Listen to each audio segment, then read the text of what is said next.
பாரத பிரதமருக்கு நன்றி சொல்லணும், மத்திய அமைச்சர்களுக்கு நன்றி சொல்லணும். இந்த அனுபவம் சொல்றாங்க இல்லையா, வயதானவங்க, அந்த வயதானவங்க அமைச்சர்கள், ராஜ்நாத் சிங்கா இருக்கட்டும், நம்ம உள்துறை அமைச்சர் அமித்ஷாவா இருக்கட்டும், இவங்களையெல்லாம் வச்சு இது பண்ற நம்முடைய பாரத பிரதமர் மோடிஜி அற்புதமான பணி. நேற்றைக்கு முன்தினம் நேற்றைய தினம் தூங்காம கண் விழித்து இந்த ராணுவ வீரர்களுடைய நடவடிக்கையை உன்னிப்பாக கவனிச்சிருக்காரு வீடியோ மூலமாக. பாரத பிரதமர், இப்படி ஒரு பிரதமர் நாம பெற்றதுக்கு உண்மையிலேயே இந்திய மக்கள் பெருமைப்படணும். நம்ம பெருமைப்படுறோம்.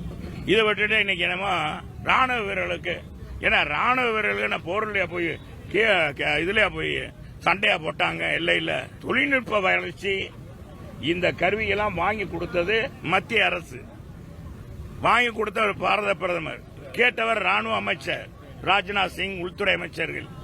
இவர்கள் தான் எந்தெந்த இது வாங்கணும், நம்ம ஆயுதங்கள் எப்படி தாக்கலாம், எதிரிகள் வந்தா எப்படி தாக்குவது என்பதை அவங்க தான் உன்னிப்பாக. முதல்ல நீ பாராட்ட வேண்டியது யார? பாராட்ட வேண்டியது பாரத பிரதமர்.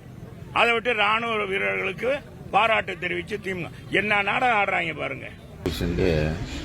இந்த பார்லிமெண்ட் எலெக்ஷன் அதுக்கு முதல்ல அந்த பார்லிமெண்ட் எலெக்ஷன் எளிவு காட்சிக்கிறப்போ இந்த பொள்ளாச்சியில் என்ன நடந்துச்சுங்கிறத நம்ம தெளிவாக சொல்லியிருக்கேன். எலெக்ஷன் நேரத்தில் நாங்கள் எடுத்து ஆட்சிக்கு வந்தால் நிச்சயமாக உறுதியாக யார் குற்றவாளியோ அவன் தண்டிக்கப்படுவார்.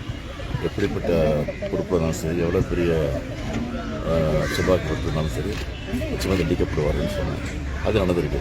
அதனால தான் அசம்பிளியில் கூட கடந்த சட்டமன்ற கூட்டத்தொடரில் அசம்பிளியில் கூட பேசும்போது இந்த ஆட்சியினுடைய எவ்வளோ ஆட்சிக்கு பொள்ளாச்சியே சாட்சி, பொல்லாத ஆட்சிக்கு பொள்ளாச்சி சாட்சின்னு சொல்லியிருக்கோம். இதுதான் நடந்திருக்கு. இப்போ கொடநாடு கொலை வழக்கும் அதே மாதிரி இருக்குமா சார்? அதுவும் போயிட்டு இருக்கு. அதுவும் இந்த புதிய தண்டனை வழங்கப்படும். ஆனால் உடனே பழனிசாமி எடப்பாடி பழனிசாமி எதிர்கட்சியில் தான் தான் இதுக்கு காரணம்னு சொல்லிட்டு இருக்காரு. அதே மாதிரி அமித்ஷா போய் பார்த்துட்டு இருந்தாரு. ஏன் பார்த்தாருன்னு நாட்டுக்கே தெரியும். 100 நாள் வேலை திட்டத்துக்கு நானா சொல்லிட்டு வந்தேன் நிதின்னு சொல்லி, மெட்ரோ திட்டத்துக்கு நான் தான் சொல்லிட்டு வந்தேன் சொல்லியிருக்காரு. இந்த மாதிரி ஒரு அம்பக்கா ஒரு பொய் புத்தராட்டத்தை சொல்றது தான் பழனிசாமி வேலையா இருக்கு. மக்கள் நல்லா தெரியும். சார், தமிழ்நாடு இந்தியாவிலேயே தமிழ்நாடு எல்லா விஷயத்தையும் நம்ம முன்னாடி வந்துருவோம் சார்.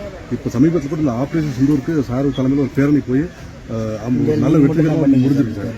ஆனால் அதிமுக சேர்ந்த செல்வராஜ் ராணுவ வீரர்களாக தெரியும், நாட்டுக்கு தெரியும். ஒரு கோமாளிங்க அவர், அதனால் அது பெருசுப்படுத்த இடத்துல நான் பெருசுப்படுத்த விரும்புகிறேன். சார், ஆபரேஷன் சிந்தூர் எப்படி சிறப்பாக இருந்துச்சு. அதுக்காக தான் நாங்கள் ஆதரவு தெரிவித்து எங்களுடைய உணர்வை வெளிப்படுத்துவோம்.